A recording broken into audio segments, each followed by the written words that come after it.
Hi అండి, welcome back to our channel. ఈరోజు మన వీడియోలో అమ్మవారికి ఎంతో ప్రీతికరమైన నైవేద్యాల్లో 3 రకాల నైవేద్యాలు ఈ వీడియోలో చూపించబోతున్నాను. మొదటి వచ్చేసి పరమాన్నం అండి. అమ్మవారికి ఎంతో ప్రీతికరమైంది కదా. మనం పెట్టే నైవేద్యాల్లో ఎన్ని రకాలున్నా పరమాన్నం మాత్రం తప్పకుండా పెడతాం కదా. వీడియోని చూస్తున్నారు కానీ లైక్ చేయడం లేదండి. ప్లీజ్ లైక్ చేయండి. మీరు లైక్ చేయడం వల్ల మన ఛానల్కి ఎంతో సపోర్ట్ చేసిన వారు అవుతారు. లేట్ చేయకుండా వీడియోలోకి వెళ్ళిపోదామా. ముందుగా స్టవ్ వెలిగించి గిన్నె పెట్టుకొని 1/2 లీటర్ పాలని వేసుకోవాలి. దీంట్లోనే 2 కప్పుల వాటర్ కూడా యాడ్ చేసుకోవాలి. ఈ పాలు పొంగొచ్చే వరకు మరగనివ్వాలండి. ఇవి మరిగేలోగా మనం ఒక బౌల్లో 2 టేబుల్ స్పూన్ సగ్గుబియ్యం వేసుకొని 1 కప్పు వాటర్ వేసుకొని ఒక 5 నిమిషాలు నానబెట్టుకోవాలి. సగ్గుబియ్యం వేసుకోవడం వల్ల పరమాన్నం అనేది జిగురు వస్తుందండి. ఇప్పుడు ఒక మిక్సింగ్ బౌల్ ఒకటి తీసుకొని 1 కప్పు రైస్ని వేసుకొని 3-4 టైమ్స్ బాగా వాష్ చేసేసుకొని వాటర్ వేసుకొని పక్కన పెట్టుకోవాలి. పాలు అనేవి పొంగొచ్చినాయి కదా. ఇప్పుడు మనం ముందుగా నానబెట్టుకున్న సగ్గుబియ్యాన్ని వాటర్తో సహా వేసేసుకోవాలండి. ఇలా సగ్గుబియ్యం వేసుకొని బాగా కలుపుకొని సగ్గుబియ్యాన్ని బాగా ఉడకనివ్వాలండి. సగ్గుబియ్యం పూర్తిగా ఉడికిన తర్వాతే మనం రైస్ని యాడ్ చేసుకోవాలి. రైస్ని ముందే కడిగి పెట్టుకోవడం వల్ల రైస్ అనేవి తొందరగా ఉడుకుతాయండి. సగ్గుబియ్యం ఉడికినాయో లేదో చెక్ చేసుకుందాం.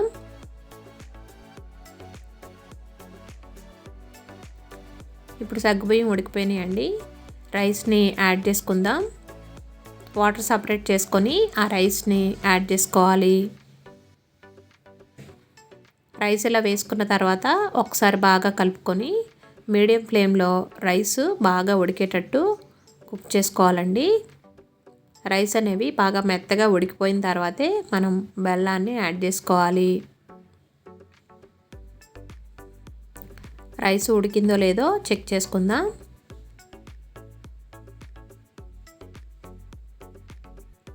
రైస్ మెత్తగా ఉడికిపోయింది కదా.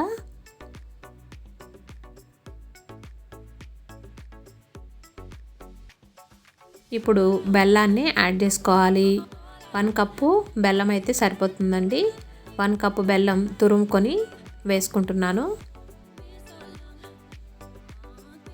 బెల్లం వేసుకున్న తర్వాత ఫ్లేమ్ని లో ఫ్లేమ్లో పెట్టుకొని ఈ బెల్లం మొత్తం బాగా కరిగేటట్టు కలుపుకుంటూ కుక్ చేసుకోవాలి.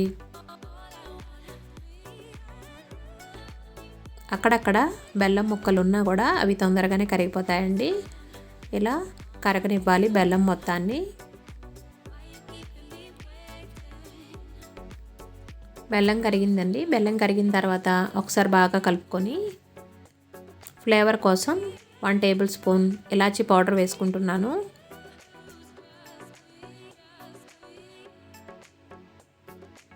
ఇలాచీ పౌడర్ వేసుకొని 1 నిమిషం పాటు కలుపుకోవాలి.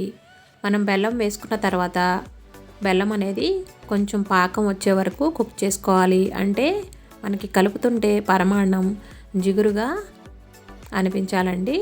పరమాన్నం రెడీ అయిపోయిందండి. స్టవ్ ఆఫ్ చేసేసుకొని సర్వ్ చేసుకుందాం. నేతిలో వేయించుకున్న డ్రై ఫ్రూట్స్ని మనం పరమాన్నం ఉడికేటప్పుడైనా కలుపుకోవచ్చండి. లేదా అమ్మవారికి సమర్పించేటప్పుడు ఇలా పైన కూడా వేసుకోవచ్చు. నేనైతే ఇలా పైన వేసుకుంటున్నాను. ఎంతో ప్రీతికరమైన అమ్మవారి నైవేద్యాల్లో పరమాన్నం రెడీ అయిపోయింది. మరొక నైవేద్యం వచ్చేసి బొబ్బర్లండి. బొబ్బర్లు తాలింపు వేసుకోవాలి. మిక్సింగ్ బౌల్ ఒకటి తీసుకొని 1 కప్పు బొబ్బర్లు వేసుకోవాలి. వేసుకొని వీటిని బాగా 2-3 సార్లు వాష్ చేసుకోవాలండి. వాటర్ వేసుకొని బాగా కడిగిన తర్వాత వాటర్ని సపరేట్ చేసి మళ్ళీ వాటర్ వేసుకొని ఒక 5 గంటలు నానబెట్టుకోవాలి. లేదా ఓవర్ నైట్ అయినా నానబెట్టుకోవచ్చండి.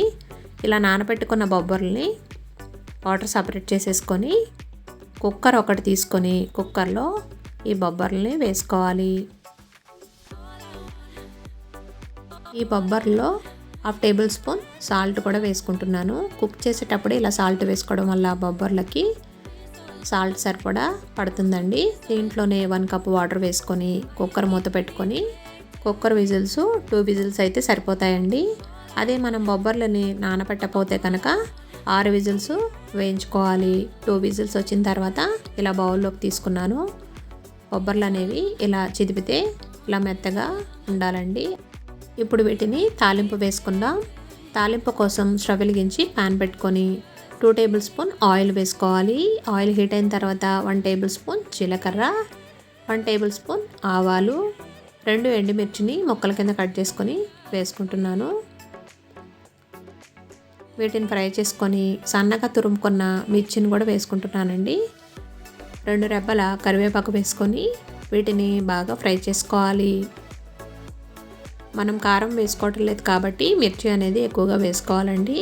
దీంట్లోనే ఉడకపెట్టుకున్న బొబ్బర్ని వేసుకొని ఒకసారి బాగా కలుపుకోవాలి. ఇలా కలుపుకొని ఒక 2 నిమిషాలు ఫ్రై చేసుకోవాలండి మీడియం ఫ్లేమ్లో.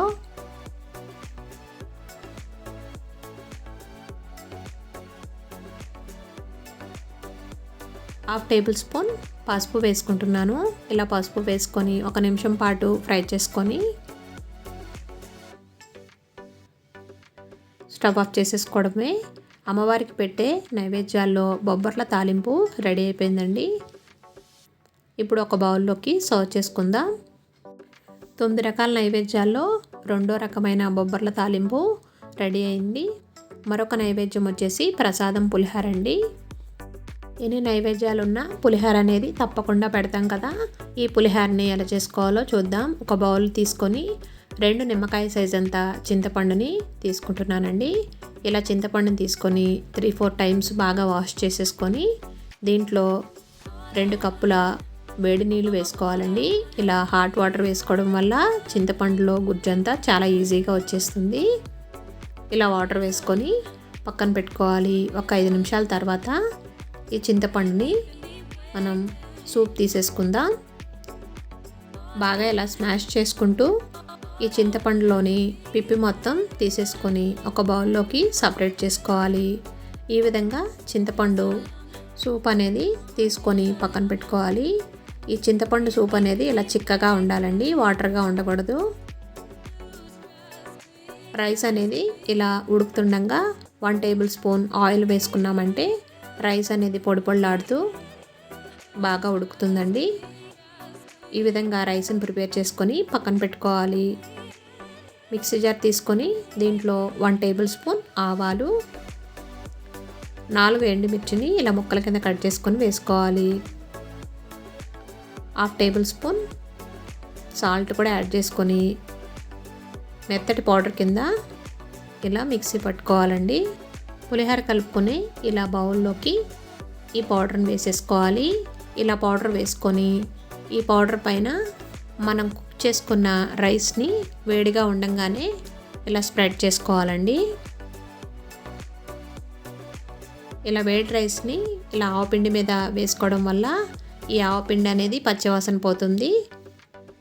ఈ విధంగా వేసుకొని పక్కన పెట్టుకోవాలి. ఇప్పుడు తాలింపు వేసుకుందాం. స్టవ్ వెలిగించి ప్యాన్ పెట్టుకొని 1/2 కప్పు ఆయిల్ వేసుకోవాలి. ఆయిల్ హీట్ అయిన తర్వాత 1/2 కప్పు పల్లీలు, 2 టేబుల్ స్పూన్ శనగపప్పు, 1 టేబుల్ స్పూన్ మినప్పప్పు, 1 టేబుల్ స్పూన్ ఆవాలు వేసుకొని ఈ పోపుని ఫ్రై చేసుకోవాలి. పోపు కొద్దిగా ఫ్రై అయిన తర్వాత ఇప్పుడు జీడిపప్పును వేసుకుంటున్నాను. జీడిపప్పు అనేది ముందే వేసుకుంటే త్వరగా మాడిపోతుందండి. ఇలా ఫ్రై చేసుకున్న తర్వాత ఈ పప్పులన్నింటినీ ఒక బౌల్లోకి తీసేసుకుంటున్నాను. కొన్ని పప్పులు మాత్రమే ఉంచుకోవాలండి. పప్పులు అనేవి చింతపండు పులుసులో ఉడికితే మెత్తగా అయిపోతాయని నేను పప్పులు కరకరలాడడం కోసం ఒక బౌల్లోకి తీసేసుకుంటున్నాను. ఇప్పుడు దీంట్లో 1 టేబుల్ స్పూన్ చిన్నగా కట్ చేసుకున్న అల్లం ముక్కలు, 4 ఎండుమిర్చి, 6 లేదా 7 పచ్చిమిర్చిని వేసుకొని వీటిని ఫ్రై చేసుకోవాలి.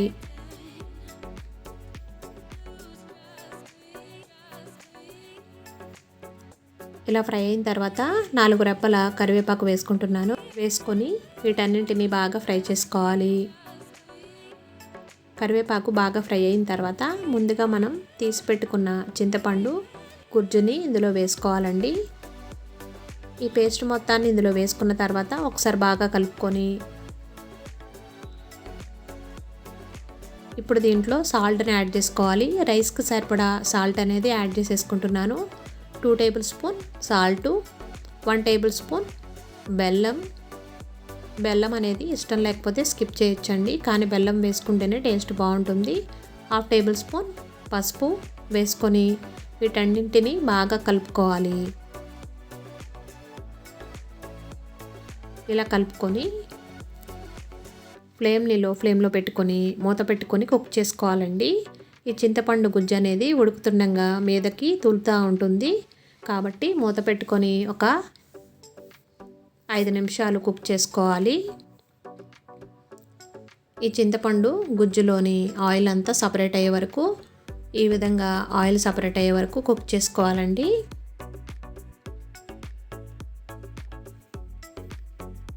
ఆయిల్ సపరేట్ అయిపోయింది కాబట్టి ఇప్పుడు స్టవ్ ఆఫ్ చేసేసుకొని పక్కన పెట్టుకుందాం. రైస్ అనేది చల్లారిన తర్వాత ఇలా వేయించుకున్న పోపు మొత్తాన్ని ఇందులో వేసుకొని ఒకసారి బాగా కలుపుకోవాలి.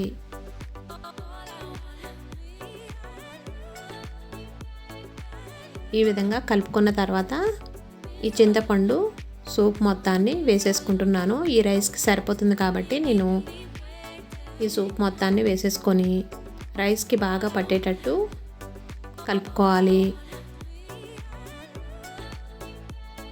ఇలా గరిటతో అయినా కలుపుకోవచ్చు, చేత్తో అయినా కలుపుకోవచ్చు అండి. చేత్తో కలుపుకోవడం వల్ల రైస్కి బాగా చింతపండు పడుతుందండి. ఈ విధంగా బాగా కలిపేసుకొని గొళ్ళల్లో పెట్టుకునే ఇలా ప్రసాదం పులిహార చాలా సింపుల్గా చేసుకోవచ్చండి. పులిహార అనేది రెడీ అయిపోయింది. ఇప్పుడు సర్వ్ చేసుకుందాం. ఎంతో ప్రీతికరమైన ప్రసాదం పులిహార మీకు కూడా నచ్చిందని అనుకుంటున్నాను. అమ్మవారి నైవేద్యాల్లో 3 రకాల నైవేద్యాలు చూపించాను కదా. ఈ వీడియో కనుక మీకు నచ్చినట్లయితే తప్పకుండా లైక్ చేయండి. మీరు లైక్ చేయడం వల్ల వీడియో అనేది మరికొంతమందికి వెళ్తుందండి. ఫ్రెండ్స్కి రిలేటివ్స్కి షేర్ చేయండి. మన ఛానల్ ఫస్ట్ టైం చూస్తున్నట్లయితే సబ్స్క్రైబ్ చేసుకోండి. ఫ్రెండ్స్కి రిలేటివ్స్కి షేర్ చేయండి. Please subscribe to my channel. Thanks for watching.